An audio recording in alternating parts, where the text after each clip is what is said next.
apple cider vinegar. Kaya, first lang tamong date, February.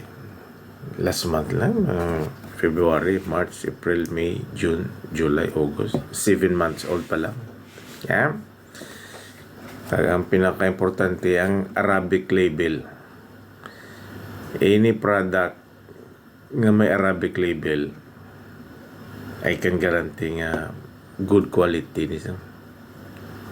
These are intended only for Arabic market. Okay? Pag English ang translation nakasulat, para na sa tanan. Ito totally for Arabic market lang kinisa. Arabic ang iyang prescription, so description siya Arabic. Tingnan mo na iyang content.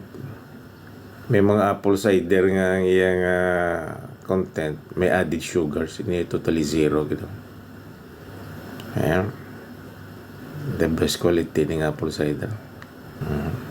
Ayan, unfiltered, unpasteurized, naturally gluten free. Kagang pinaka the best kiti nga gusto ko ari ang iyang tight tatak mga description yung Arabic ko. As far as I know, pag Arabic ang description, 100% good quality, intended niya for Arabic market.